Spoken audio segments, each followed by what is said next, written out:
Hello guys, आपका मेरे channel नमस्ते ट्यूब में स्वागत है। मैं आपका दोस्त अविनाश। दोस्तों कैसे हैं? मैं आशा करता हूं कि आप सभी स्वस्थ होंगे, अच्छे होंगे। दोस्तों मैं आपसे एक सवाल पूछने जा रहा हूं। क्या आप बता सकते हैं कि कोई भी इंसान किसी भी इंसान के भविष्य को 100% सही बता सकता है? मैं आपको ऐसे ही एक शख्स के बारे में बताने जा रहा हूं जिनको दुनिया का महान ज्योतिष शास्त्री और एक महान भविष्यवक्ता थे। उनका भविष्यवाणी इतना सटीक था कि वो अपने मौत का भविष्यवाणी भी एक दिन पहले एकदम एक्यूरेट टाइम और डेट के साथ किए थे। वो हमेशा कहा करते थे कि नियति के आगे किसका बस चला है।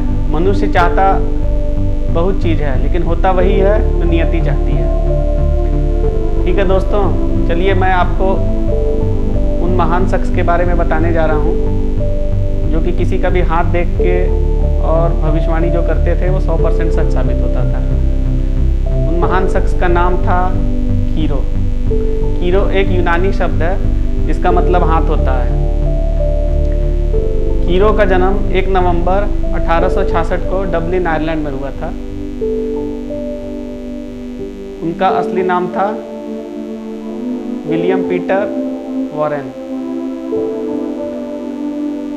उनके फादर चाहते थे कि उनका बेटा बड़ा होकर चर्च का पुजारी बने, लेकिन उनकी माँ को ज्योतिष विद्या में बहुत ज़्यादा इंटरेस्ट था, इसलिए बचपन से कीरो को ज्योतिष के बारे में बताया करती थी।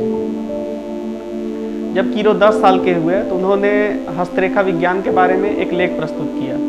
उसके बाद जब ये बात उनके फादर को पता चला तब उनके फादर उनको पढ़ने के लिए शहर में भेज दिए और वो कीरो वहाँ से भाग के वो भारत आ गए। भारत में वो महाराष्ट्र में किसी कोंकण ब्राह्मण के पास गए और वहाँ से उनसे हस्तरेखा विज्ञान का नॉलेज लिए। उसके बाद वो 3 साल तक भारत में अलग अलग जगह पे भ्रमण किए और ज्ञान लिए। जैसे कि आपका बनारस गए, मुंबई पूरा घूमे, उसके बाद लद्दाख गए, तिब्बत गए, कश्मीर गए, जम्मू गए। उसके बाद जब वो वहाँ से लौटे तब वो जो थे साइकिक साइंस, जिसको अतीन्द्रिय शक्ति कहते हैं, और हस्तरेखा विज्ञान के महारथी बन गए थे। उसके बाद वो भारत से लौटने के बाद लंदन के पास अपना एक ऑफिस खोले थे। अब वो वहाँ पे सबका हाथ देख के सबका भविष्य बताते थे, लेकिन वो भविष्य इतना सटीक बताते थे कि उनके महान हस्ती लोग उनके फैन बन गए थे। जैसे कि आपका अमेरिकी लेखक मार्क ट्वेन, हॉलीवुड के बहुत सारे कलाकार, बहुत सारे महान लोग को जो भी वो भविष्य बताते थे वो 100% सच साबित होता था। मैं आपको ऐसे ही उनके एक भविष्यवाणी को बताने जा रहा हूँ जो कि वो डगलस के बारे में किए थे। कीरो को भी भरोसा नहीं था कि उनका बताया हुआ भविष्यवाणी 100% सटीक साबित होगा। ऐसे ही कीरो कई लोग का हाथ देख रहे थे तो वहीं पे एक युवक अपना हाथ दिखाता है कीरो को और पूछता है कि मेरे हाथ में क्या है। तो कीरो काफ़ी देर तक उसका हाथ देखते हैं, फिर अचानक से शांत हो जाते हैं। तब वो बोलता है कि बताइए ना, आपने मेरे हाथ में क्या मेरा भविष्य देखा। तो कीरो बोलते हैं ठीक है, अगर तुम जानना चाहते हो तो सुनो, ये जो तुम्हारा हाथ है ये तुम्हारे साथ ज़्यादा दिन तक नहीं रहेगा, और मैं तुम्हें एक बात का और चेतावनी दे रहा हूँ कि कभी भी लॉटरी के चक्कर में मत पड़ना, क्योंकि लॉटरी से मिलने वाला उपहार तुम्हारे दुर्भाग्य को शुरू कर देगा।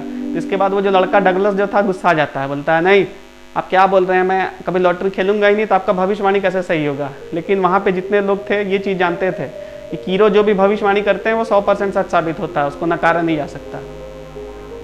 उसके बाद वो शख्स कीरो से बोलता है कि ठीक है, आप मेरा दूसरा हाथ भी देख के बता दीजिए कि मेरा इस हाथ में क्या लिखा है। तो वो बोलते हैं कि तुम्हारे दोस्त कभी भी अगर मिस्र जाएँ तो तुम्हारे लिए कुछ उपहार लाएँ, तो उपहार लेना तो दूर, तुम उसको छूना भी मत। लेकिन वो गुस्सा आ जाता है, बोलता है ऐसा नहीं होगा, मैं आपका भविष्य को नहीं मानता, गुस्सा के वहाँ से भाग जाता है। उसके बाद कीरो कुछ देर तक शांत हो जाते हैं। कीरो जब किसी को भी दुख का भविष्यवाणी बताते थे हाथ देख के, तो अब वो अंदर से बहुत ज़्यादा दुखी रहते थे, लेकिन किसी को पता नहीं चलता था, लगता था जैसे नॉर्मल है।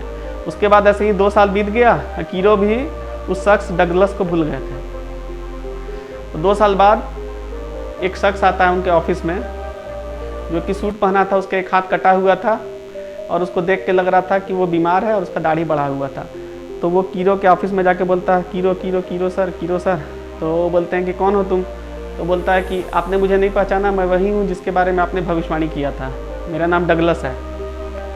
तब वो कीरो बोलते हैं ठीक है बताओ क्या हुआ तुम्हारे साथ। तब वो बताता है कि आपके मना करने के बाद भी मेरे 2 दोस्त जो कि मेरे बचपन के दोस्त थे, मुझे अपने साथ कायरो जाने के लिए एकदम जिद करने लगे कि तुम भी चलो मेरे साथ कायरो चलो। तब वो ना चाहते हुए भी उन लोग के साथ कायरो चला गया। कायरो में जाने के बाद वो जो है पूरा शहर का भ्रमण किया और अचानक से उसको कुछ लोग मिले जो कि वहाँ पे मम्मी का मूर्ति बेच रहे थे। तब वो डगलस जो था वो मूर्ति लेने के लिए तैयार नहीं था, लेकिन उसके दोनों दोस्त बोले कि हम लोग एक काम करते हैं, हम लोग एक लॉटरी करते हैं, जो भी लॉटरी में जीतेगा वही ये मम्मी को अपने साथ रखेगा और इसको हम लोग खरीद लेते हैं। वो जो मम्मी जो था किसी प्राचीन मिस्र के किसी पुजारिन का था और उसका फोटो उसके बॉक्स के ऊपर सोना से बना हुआ था। लेकिन होता क्या है कि डगलस जो है शर्त जीत जाता है। उसके बाद वो उस मम्मी की मूर्ति को लेके अपने लंदन के पुश्तैनी मकान में भेज देता है। उसके बाद क्या होता है कि उन लोग एक स्टीमर लेते हैं नील नदी में घूमने के लिए, और होता क्या है कि अचानक से वहाँ पे बहुत तेज़ तूफान आ जाता है। लेकिन दुर्भाग्य से उस दिन डगलस जो है अपने साथ एक पिस्तौल रखा था जो कि लोडेड था, और तूफान का आंधी इतना तेज उठता है कि गलती से उसका ट्रिगर दब जाता है और उसके हाथ में लग जाता है गोली। उसके बाद वो बेहोश होकर गिर जाता है। उसके बाद जब 10 दिन के बाद जब उसका आँख खुलता है तब पता चलता है कि डॉक्टर जो है उसका हाथ को काट दिया। तब वो अपने दोनों दोस्त से पूछता है कि मेरे डॉक्टर ने मेरा हाथ क्यों काटा। तब उसके दोनों दोस्त बताते हैं कि जब तुम्हारे हाथ में गोली लगा था तो 10 दिन तक ये जो नाव है नदी ही में रह गया था। 10 दिन बाद जब वो तट पे आया तो हम लोग तुमको हॉस्पिटल में ले गए, लेकिन तुम्हारे हाथ में जहर बहुत ज़्यादा फैल गया था। अगर तुम्हारे हाथ को नहीं काटा जाता तो तुम्हारा मौत हो जाता। उसके बाद क्या होता है कि डगलस बहुत दुखी होता है और उसके दोनों दोस्त जो थे अचानक से किसी बीमारी के चलते मर जाते हैं। तब वो गुस्सा के मारे वापस लंदन जाने का प्लान करता है। जब वो लंदन में आता है तो जो वो मम्मी का मूर्ति खरीदा था उसको अपने ड्राइंग रूम में रख देता है। और फिर उसको लगता है जैसे कि वो मूर्ति में जो औरत का जो जादूगरनी का जो फोटो है वो उसको घूर के देख रही है, जो कि प्राचीन मिस्र की पुजारिन थी। उसके बाद क्या होता है कि उसके घर में उसकी बचपन की एक दोस्त आती है, फीमेल दोस्त, जो कि अभी एक फेमस रिपोर्टर रहती है। तो वो अपने दोस्त को अपने श्राप के बारे में बताता है। तो उसकी दोस्त बोलती है कि ये गलत बात है, ऐसा कुछ श्राप वराप कुछ नहीं होता है।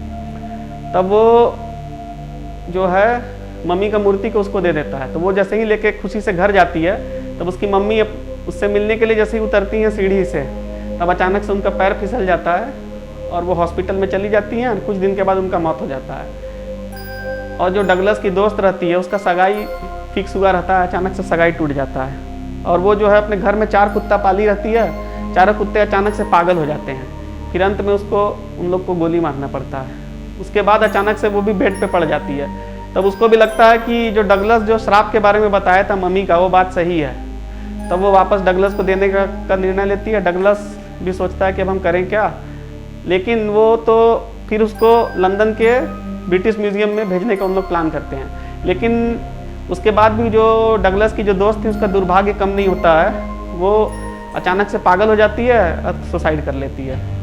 उसके बाद लंदन के जो ब्रिटिश म्यूजियम में जहाँ पे इस मम्मी को रखा गया था, वहाँ पे कुछ पेंटर उसका फ़ोटो बनाते हैं। फ़ोटो बना के जैसे ही उन लोग बाहर निकलते हैं अचानक से उन लोग का एक्सीडेंट हो जाता है, फ़ोटो फट जाता है। और जो इंसान उसको डगलस के घर से म्यूज़ियम में ले गया था उसका अचानक से एक्सीडेंट में मौत हो जाता है। तो उन लोग अब सोचते हैं कि इस श्रापित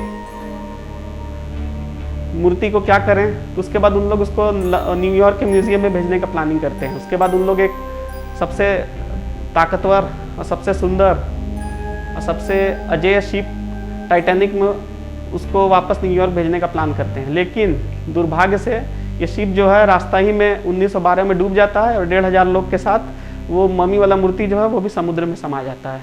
उसके बाद डगलस जो है कीरो के पास बैठ के एकदम शांत हो जाता है, उसके आंख से आंसू निकलते रहता है। तो कीरो बोलते हैं कि देखो मैं जानता तो सब कुछ हूँ, लेकिन मैं तुम्हारे लिए कुछ नहीं कर सकता। उसके बाद डगलस वापस घर आता है। घर आने के बाद अचानक से वो सुसाइड कर लेता है और उसका जो बेटा है वो भी मर जाता है। कीरो जो थे कई महान हस्तियों के बारे में भी भविष्यवाणी किया था, जो कि बाद में सच साबित हुआ था। जैसे 1904 में वो रूस के जार निकोलस के बारे में भविष्यवाणी किया था कि उनका सत्ता ज़्यादा दिन तक रहेगा नहीं, इसलिए सावधान रहें। वो सावधानी नहीं लिए और 1917 में रशियन रिवॉल्यूशन के बाद उनका सत्ता खत्म हो गया और उनको विद्रोही लोग मार दिए। उनके बहुत सारे फॉलोअर बोलते हैं कि वो बहुत सारा घटना को पहले ही बता दिए थे, जैसे कि सेकेंड वर्ल्ड वार के बारे में बताए थे, स्पेनिश सिविल वार के बारे में बताए थे, उसके बाद फिलिस्तीन में यहूदी देश बनने का भविष्यवाणी पहले कर दिए थे, भारत का पार्टीशन के बारे में भी बता दिए थे। और तो और उनका मौत 19 अक्टूबर 1936 में हॉलीवुड में हुआ था, अमेरिका के। लेकिन सबसे अजीब बात है कि एक दिन पहले ही वो अपने मौत का भविष्यवाणी कर दिए थे, जो कि बाद में सच साबित हुआ। ठीक है दोस्तों, मैं आशा करता हूँ कि मैंने जो भी आपको कीरो और उनके भविष्यवाणी के बारे में बताया है उसके बारे में आपका क्या विचार है। और सबसे अजीब बात है कि उनको ये सब विद्या भारत से मिला था, भारत के महाराष्ट्र के किसी कोंकण ब्राह्मण से, जिसके चलते वो पूरे दुनिया में इतने महान शख्स बने, इतने महान भविष्यवक्ता बने, इतने महान हस्तरेखा वैज्ञानिक बने। ठीक है, अगर आप मेरे चैनल में पहले बार आए हैं तो इसको लाइक करिए, सब्सक्राइब करिए और अपने दोस्तों के साथ शेयर करिए। ठीक है दोस्तों, मिलते हैं आपसे अगले बार किसी और टॉपिक पे। तब तक के लिए नमस्कार। और नीचे जो वो सब्सक्राइब का बटन है ना, उसको हिट करो, जल्दी से करो subscribe. Free copyright free sunset video.